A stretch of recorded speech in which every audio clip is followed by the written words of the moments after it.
Hello guys, current affairs funda में आप सभी का स्वागत है। मैं हूं आपके साथ अभिषेक शर्मा और आज के इस वीडियो सेशन में हम 7 नवंबर तक के सभी इंपॉर्टेंट करंट अफेयर्स कवर करने वाले हैं। हमेशा की तरह आप इस वीडियो को अंत तक जरूर देखिएगा। आज भी आपको काफ़ी कुछ जानने के लिए मिलेगा।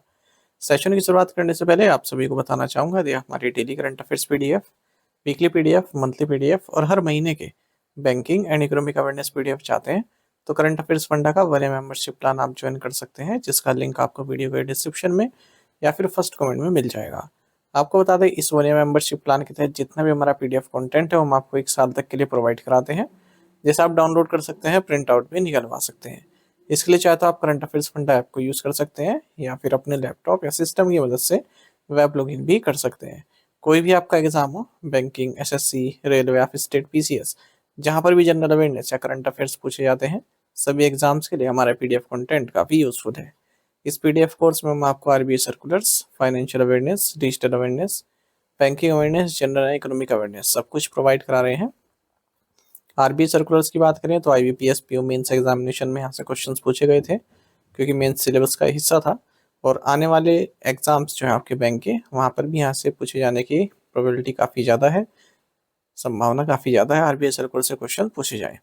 तो आरबीआई सर्कुलर्स आप आरबीआई की वेबसाइट से ही पढ़ सकते हैं, पर वहाँ पर काफ़ी लेंदी होते हैं, फाइनेंशियल और इकोनॉमिक टर्म्स इनमें काफ़ी यूज़ होती है, तो टाइम कंज्यूमिंग प्रोसेस है, समय आपको काफ़ी लग सकता है। तो करंट अफेयर्स फंडा ने क्या किया है, पिछले 5-6 महीनों के जो भी आरबीआई सर्कुलर्स हैं सबको काफ़ी इजी लैंग्वेज में पीडीएफ फॉर्मेट में रेडी किया है। हर आरबीआई सर्कुलर के साथ आपको एमसीक्यूज भी मिल जाते हैं प्रैक्टिस करने के लिए, और जितने भी रिलेवेंट फैक्ट्स हैं सबको इंक्लूड किया गया है, जो इरेलेवेंट डेटा है उसको हटा दिया गया है ताकि इंपॉर्टेंट पॉइंट्स हाईलाइट हो सके। तो इसी पीडीएफ कोर्स में आपको ये आरबीआई सर्कुलर्स मिलेंगे। बाकी कंप्लीट बैंकिंग अवेयरनेस कोर्स हमने पढ़ाया हुआ है, वीडियो और पीडीएफ दोनों फॉर्मेट में आपको प्राप्त होगा, न केवल आपके बैंकिंग मेंस एग्जाम के लिए, बल्कि अगर आप बैंकिंग इंटरव्यूज देते हैं जैसे IBPS PO, RRB PO, SBI PO, RBI grade B, इन इंटरव्यूज में जो बैंकिंग नॉलेज आपसे पूछी जाती है उसे भी आप आंसर कर पाएंगे इस कोर्स को पढ़कर। एसएससी, रेलवे, स्टेट पीसी जैसे एग्जाम्स में इंडियन इकोनॉमी पर जो क्वेश्चंस पूछे जाते हैं उन्हें भी आप कर पाएंगे, क्योंकि कंप्लीट इंडियन इकोनॉमी इसमें पढ़ाई गई है।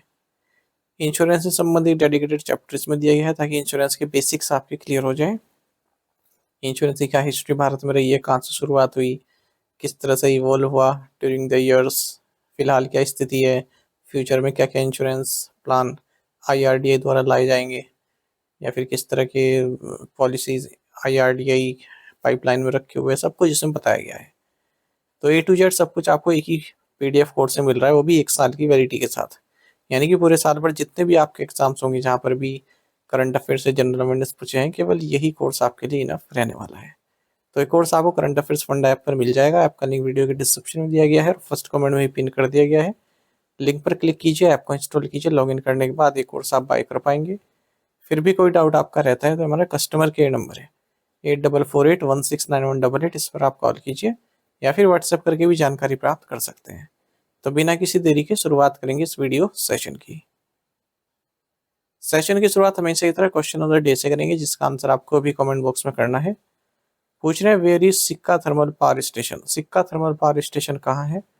ऑप्शन है गुजरात, राजस्थान, छत्तीसगढ़ या फिर उत्तर प्रदेश। तो जल्दी से आंसर कर दीजिए, फिर हम आगे बढ़ते हैं। और इसी तरह के क्वेश्चन यदि आप प्रैक्टिस करना चाहते हैं तो मैं टेलीग्राम पर जरूर ज्वाइन करें। करंट अफेयर्स फंडा नाम से हमारा टेलीग्राम चैनल है।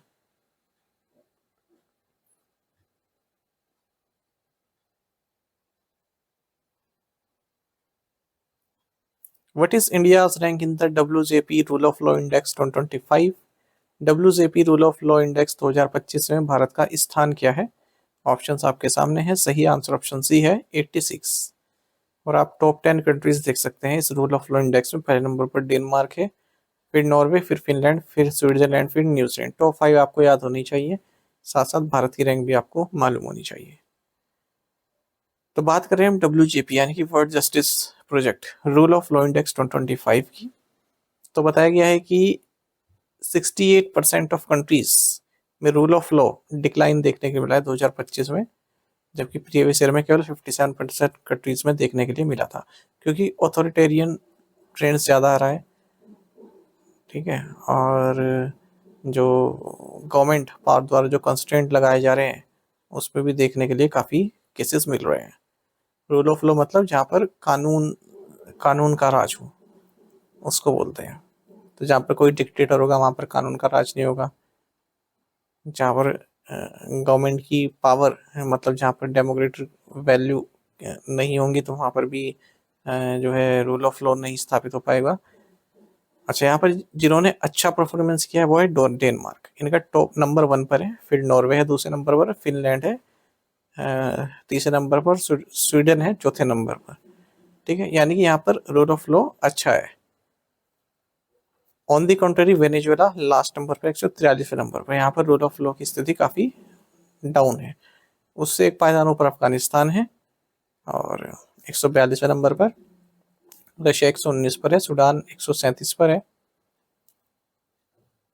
भारत की बात करें तो भारत 6 प्लेसेस नीचे आया है, 86 पोजीशन पे आ गया है।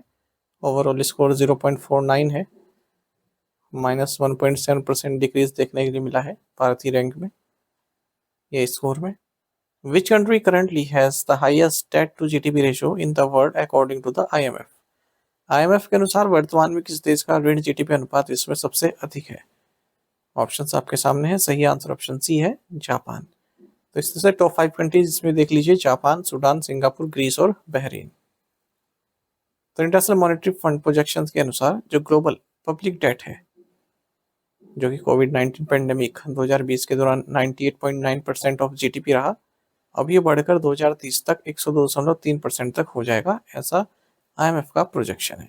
अक्टूबर 2025 तक बात करें तो जो ओवरऑल गवर्नमेंट ग्रोथ रेट है वो 94.7% ऑफ जीडीपी है, 2024 में 92.4% था। वर्ल्ड का highest debt to GDP ratio Japan में है 222.2%, फिर सूडान है दूसरे नंबर पर 222.1%, सिंगापुर है तीसरे नंबर पर 178.7%, चाइना में 96.3% ऑफ जीडीपी है, इंडिया में 81.4% ऑफ जीडीपी है। चाइना की रैंक 21st है, इंडिया की रैंक 35 है। Who recently became India's 90th grandmaster in chess? हाल ही में शतरंज में भारत के 90वें ग्रैंड मास्टर कौन बने? ऑप्शंस आपके सामने है, सही आंसर ऑप्शन ए है, इलम पार्थी एआर। तो 16 साल के इलम पार्थी एआर चेन्नई तमिलनाडु से आते हैं, ये इंडिया के 90th ग्रैंड मास्टर बने हैं। और जो फाइनल ग्रैंड मास्टर नॉर्म्स जो इन्हें हासिल करना था, उन्होंने ब्रिजिलजीना ओपन जो कि बोस्निया एंड हर्जेगोविना में हुआ, यहाँ हासिल किया। इस तरह से ये और जो ग्रैंड मास्टर तमिलनाडु से रहे हैं उनकी लिस्ट में शामिल हो गए, जैसे विश्वनाथानंद, डी गुकेश, आर प्रगनंदा, ये सब तमिलनाडु से हैं। अच्छा, इनसे पहले 89th ग्रैंड मास्टर भारत के रहे थे एस रोहित कृष्णा, अगस्त में इन्होंने अचीवमेंट हासिल की थी। What is the name of the Indian Army's large-scale drone and counter-drone exercise conducted recently? हाल ही में आयोजित भारतीय सेना के बड़े पैमाने पर ड्रोन और काउंटर ड्रोन अभ्यास का नाम क्या है? राइट आंसर ऑप्शन डी है, वायु समन्वय सेकंड। इंडियन आर्मी ने सक्सेसफुली एक large scale drone and counter drone exercise, जिसका नाम है वायु समन्वय सेकंड, इसे कंडक्ट किया है डेजर्ट सेक्टर में, पुणे हेडक्वार्टर सदर्न कमांड की अगुवाई में। The exercise was designed to validate Army's preparedness for the next generation warfare by integrating various aerial and ground assets and fusion of multi-domain command and control centers in realistic electronic warfare and contested operational environment. What is the total amount of the loan approved by Asian Development Bank for Maharashtra Rural Power Project? Maharashtra ग्रामीण विद्युत परियोजना के लिए ADB द्वारा स्वीकृत ऋण की कुल राशि कितनी है? राइट आंसर ऑप्शन सी है, $460 मिलियन। एशियन डेवलपमेंट बैंक ने $460 मिलियन अप्रूव कर दिए हैं, फंडिंग या लोन कह सकते हैं, ताकि महाराष्ट्र में जो रूरल पावर इंफ्रास्ट्रक्चर है उसको मॉडर्नाइज किया जा सके, डिस्ट्रीब्यूटेड रिन्यूएबल एनर्जी जनरेशन को प्रमोट किया जा सके, एग्रीकल प्रोडक्टिविटी को इम्प्रूव किया जा सके, ताकि फार्मर्स को जो है सोलर इलेक्ट्रिसिटी प्राप्त हो इरिगेशन के जरिए। एडिशनल $40 मिलियन का कंसेशनल लोन भी प्रोवाइड किया जाएगा क्लीन टेक्नोलॉजी फंड से, जिसे एडमिनिस्टर करता है एशियन डेवलपमेंट बैंक ही। Which of the following has partnered with University of agriculture sciences Raichur to launch the smart crop project? निम्न में से किसने स्मार्ट क्रॉप परियोजना शुरू करने के लिए कृषि विज्ञान विश्वविद्यालय रायचूर के साथ साझेदारी की है? ऑप्शंस आपके सामने है, सही आंसर ऑप्शन डी है, एसबीआई फाउंडेशन।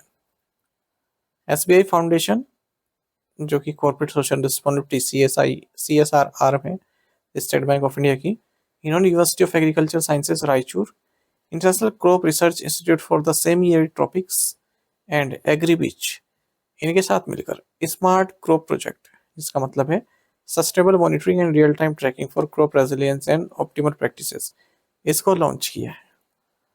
तो एसबीआई फाउंडेशन का जो लीप है, लाइवलीहुड एंटरप्रेन्योरशिप एक्सेलरेटर प्रोग्राम, उसका हिस्सा है। और लगभग 8,000 स्मॉल होल्डर फार्मर्स हैं जिनके पास कम जमीन है कर्नाटक में, तेलंगाना में, ठीक है, तो उनको मदद करेगा ताकि उनकी प्रोडक्टिविटी बढ़ सके। Which company has received in principle approval from the IFSCA to operate as a payment service provider at GIFT IFSC? किस कंपनी को गिफ्ट IFSC में भुगतान सेवा प्रदाता के रूप में काम करने के लिए IFSCA से सैद्धांतिक मंजूरी मिल गई है? राइट आंसर ऑप्शन डी है Infibeam avenues limited. Infibeam avenues limited जो कि एक आर्टिफिशियल इंटेलिजेंस फिनटेक कंपनी है, इसे सैद्धांतिक रूप से मंजूरी प्राप्त हो गई है international financial services centre authority से, जिसके तहत ये पेमेंट सर्विस प्रोवाइडर के तौर पर कार्य कर सकती है Gujarat international finance tech city gift city IFSC में। और इसकी जो सब्सिडरी है IF fintech IFSC private limited, इसे मंजूरी दी गई है। तब ये wide range of digital payment and cross border financial services provide कराएगा जो भी कंपनीज हैं गिफ्ट IFSC में। उसमें account operations, screw account operations, cross border money transfer, merchant acquisition services, ये सभी होंगी। Which country successfully launch the सेंजो 21 spacecraft? किस देश ने सेंजो 21 अंतरिक्ष यान का सफलतापूर्वक प्रक्षेपण किया है? राइट आंसर ऑप्शन ए है चाइना। तो चाइना ने सक्सेसफुली सेंजो 21 स्पेसक्राफ्ट को लॉन्च किया है जिक्वान सैटेलाइट लॉन्च सेंटर गोबी डिजर्ट से। इसको लॉन्ग मार्च 2F रॉकेट से छोड़ा गया है और ये तियांगोन स्पेस स्टेशन में डॉक करेगा। इसी के साथ इसमें एक अंतरिक्ष यात्री वू फेई 32 साल के, चाइना की यंगेस्ट एस्ट्रोनॉट बन गए हैं स्पेस में जाने वाले। इस मिशन में 4 लेबोरेटरी माइस को भी लिया जा रहा है, 2 मेल है 2 फीमेल है। चाइना का ये first in orbit biological experiment होगा जिसमें रोडेंट को भी शामिल है। माइक्रोग्रेविटी का इफेक्ट देखा जाएगा बॉडी पर किस तरह का पड़ता है, और जो मैमल्स का रिप्रोडक्शन होता है उस पर किस तरह का प्रभाव पड़ता है, इसलिए मेल और फीमेल को लिया जा रहा है। What is the Hindi translation of the novel The Last Day released by the साहित्य अकेडमी? साहित्य अकेडमी द्वारा जारी उपन्यास द लास्ट डे का हिंदी अनुवाद क्या है? राइट आंसर ऑप्शन ए है अंतिम दिन। साहित्य अकेडमी ने एक famous novel the last day का हिंदी ट्रांसलेशन रिलीज किया है और ये भारत और लिथुआनिया के बीच में जो कल्चर कोलैबोरेशन है उसको दर्शाता है, और ट्रांसलेशन का नाम है अंतिम दिन। इसे लिथुआनियन यूक्रेनियन राइटर ज़ेरोस्लावस मेलनिकास द्वारा लिखा गया है। साहित्य अकेडमी की प्रेसिडेंट है Madhav Kaushik. India recently signed a memorandum of understanding on defence cooperation with which country? Bharat ने हाल ही में किस देश के साथ रक्षा सहयोग पर समझौता ज्ञापन पर हस्ताक्षर किए हैं? राइट आंसर ऑप्शन बी है इजराइल। तो भारत और इजराइल इन्होंने एक अपनी डिफेंस पार्टनरशिप को आगे बढ़ाते हुए एक MOU पर साइन किया है डिफेंस कोऑपरेशन संबंधित। किस दौरान? तेल अवीव इजराइल में 17 ज्वाइंट वर्किंग ग्रुप मीटिंग हुई है भारत और इजराइल के बीच में, उसी के दौरान। तो strategic dialogues, training, defence industrial cooperation, research and development, artificial intelligence, cyber security, technological innovation, इन सभी पर कार्य किया जाएगा। According to SEBI's revised norms, what is the maximum number of constituents required in an index for it to be eligible for derivatives trading? SEBI के संशोधित मानदंडों के अनुसार डेरिवेटिव ट्रेडिंग के लिए पात्र होने हेतु किसी सूचकांक में आवश्यक घटकों की न्यूनतम संख्या कितनी है? ऑप्शंस आपके सामने है। सही आंसर ऑप्शन सी है 14। Securities and exchange board of India ने स्टॉक एक्सचेंजर्स को कहा है कि जो नया एलिजिबिलिटी नॉर्म्स हैं, जो रिवाइज एलिजिबिलिटी नॉर्म्स हैं, उन्हें अपनाएं। और ये किनके दिए है? देखिए, जो डेरिवेटिव्स होते हैं इन जो नॉन बेंच इंडिसेस हैं, जैसे बैंक निफ्टी हो गया, बैंक एक्स हो गया, फिन निफ्टी हो गया, तो इन पर जो डेरिवेटिव्स का ट्रेड होता है उससे संबंधित है।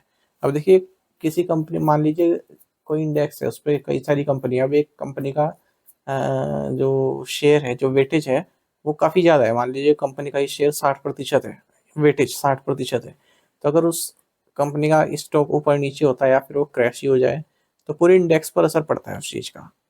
तो इससे जो इन्वेस्टर है उनके लिए रिस्क बन जाता है। तो इससे संबंधित ये एलिजिबिलिटी नॉर्म्स इन्होंने दिए हैं। अब इसमें नए नॉर्म्स में बोला है कि an index to have at least 14 constituent, कम से कम 14 कॉन्स्टिट्यूएंट होनी चाहिए, यानी कि 14 अलग अलग आप कंपनीज कह सकते हैं, ठीक है, 14 अलग अलग होने चाहिए। ऐसे नहीं हो कि एक इंडेक्स उसमें केवल बड़ी बड़ी कंपनियां ही जो है 6 तरह की बड़ी बड़ी कंपनियां हैं, केवल उन्हीं का ही राज चल रहा है, ऐसा नहीं होगा। 14 कॉन्स्टिट्यूएंट होने चाहिए अलग अलग, और जो टॉप स्टॉक का वेटेज है वो 20% होना चाहिए, यानी कि 40% 60% पहुंच रहा है। और जो कंबाइंड वेट है टॉप 3 स्टॉक का वो भी 45% तक ही होना चाहिए। ये भी ऐसा ना हो कि 80% तक पहुंच रहा है, तब भी रिस्क बढ़ जाता है। बाकी डेडलाइन दी है इसमें दिसंबर 31 2025 तक बैंक एक्स फिन निफ्टी को फॉलो करना है, बैंक निफ्टी को करना है मार्च 31 2026 तक। The All India Council for Technical Education has partnered with which company to establish an artificial intelligence lab within the AICT headquarters? Akhil Bharatiya तकनीकी शिक्षा परिषद ने AICT मुख्यालय में एक आर्टिफिशियल इंटेलिजेंस लैब स्थापित करने के लिए किस कंपनी के साथ साझेदारी की है? राइट आंसर ऑप्शन ए है IBM। तो all India council for technical education ने IBM के साथ पार्टनरशिप की है, जिसके जरिए AICT हेडक्वार्टर्स पर आर्टिफिशियल इंटेलिजेंस लैब को स्थापित किया जाएगा। The lab will function as a central node for upskilling in AI, data science, and related fields, with a focus on practical learning, certification, and curriculum support for technical institutions. केवल इतना ही आपको जानना है कि AICT ने IBM के साथ एक AI लैब बनाने के लिए समझौता किया है, बस इतना ही। ये तो मैं लिख के रखता हूँ आपके लिए ना, क्योंकि फिर जो डिस्क्रिप्शन है वो काफ़ी छोटा हो जाता है, फिर कुछ एस्पिरेंट्स इस चीज़ को समझ नहीं पाते, उन्हें लगता है कि डिटेल में नहीं पढ़ा जा रहा है, क्योंकि इसमें डिटेल में आप क्या पढ़ेंगे, ये तो वन लाइनर क्वेश्चन है ना। जो डिटेल में पढ़ा, जैसे हमने पीछे सेबी वाला पढ़ा, वो डिटेल में पढ़ते हैं। कोई डिफेंस से संबंधित न्यूज़ है उसे डिटेल में पढ़ते हैं। फिर कुछ एस्पिरेंट्स की ये भी क्वेरी आती है कि आप केवल जो लिखा है उसे पढ़ देते हो, क्योंकि अब देखिए अगर मैं आपको एक पूरा PIB खोल दूँ या फिर डायरेक्ट द हिंदू का आर्टिकल खोल दूँ, उसको मैं समझाऊँ वो बात अलग है ना। तब आप कह सकते हैं अगर मैं उस पूरे हिंदू आर्टिकल को पढ़ के बताने लगूँ, आप कहें कि आप तो केवल पढ़ रहे हैं, इसको समझा नहीं रहे हैं, तो बात सही है। लेकिन यहाँ पर तो मैंने बिल्कुल, कहते हैं ना, छान कर किसी चीज को अलग कर देना, तो यहाँ पर लिखा हुआ ही इस तरह से है पूरा छांट कर कि जो आपको केवल इतना ही समझ रहा है, ठीक है। जो मुझे अपने मुंह से बोल कर बताना है वो मैंने यहाँ पर लिख दिया है। तो इस तरह से ये कार्य करता है कंटेंट में। अगर मैं डायरेक्ट आपको PIB का आर्टिकल खोल के वो पढ़ना शुरू कर दूँ तो वो गलत है, ठीक है। वो बताना सही, वो उसको समझाना जरूरी है। पर मैं तो यहाँ पर जो PIB का आर्टिकल है, किसी न्यूज़ का आर्टिकल है, उसको बिल्कुल अच्छे से नोट्स जैसे हम बनाते हैं ना कॉपी में, केवल उसी तरह से कर देता हूँ ताकि आपको समझने में आसानी रहे। As of September 2025, what is the market share of public sector non-life insurers? सितंबर 2025 तक सार्वजनिक क्षेत्रीय गैर जीवन बीमा कंपनियों की बाजार हिस्सेदारी कितनी रही है? राइट आंसर ऑप्शन सी है 31.7%। तो पब्लिक सेक्टर की जो नॉन लाइफ इंश्योरेंस कंपनीज हैं, जिनका मार्केट शेयर में डिक्लाइन देखने को मिला था पिछले साल, अब फिर से उन्हें कुछ गेन होता हुआ दिख रहा है सितंबर 2025 तक की अगर हम बात करें।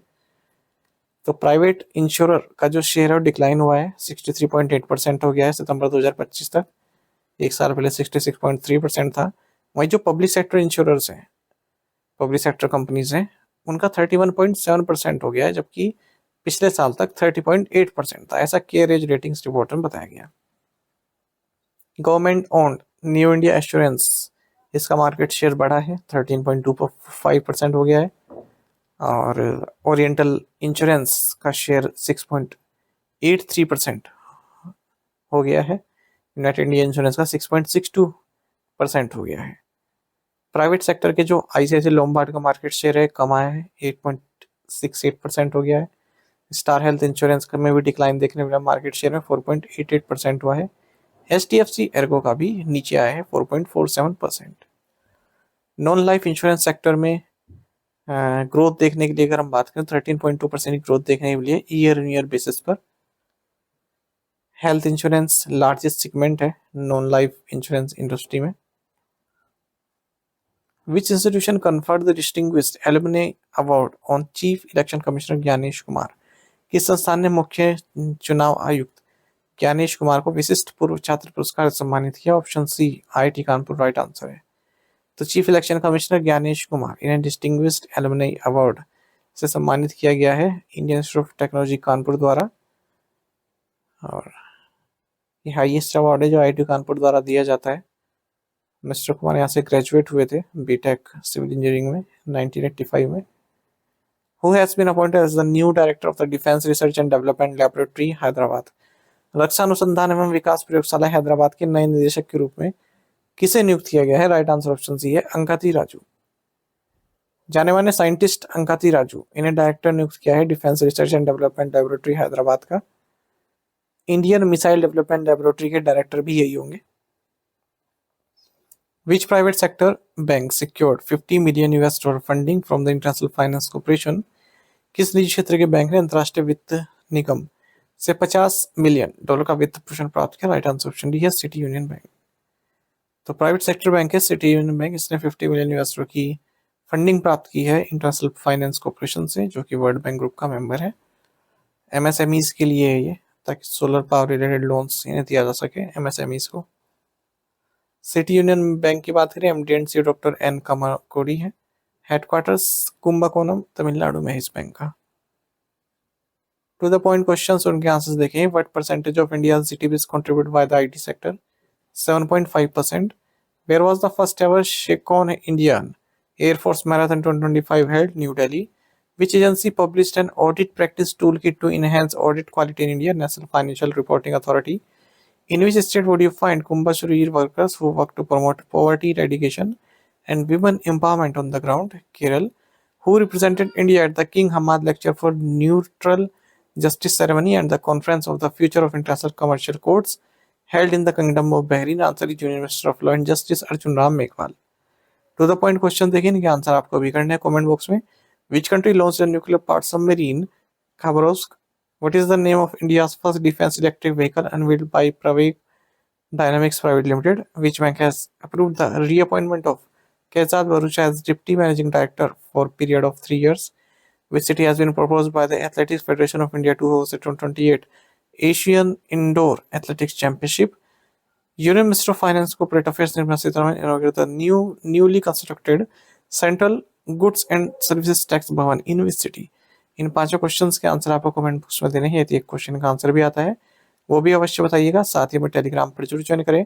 करंट अफेयर्स फंडा नाम से हमारा टेलीग्राम चैनल है। Thank you guys.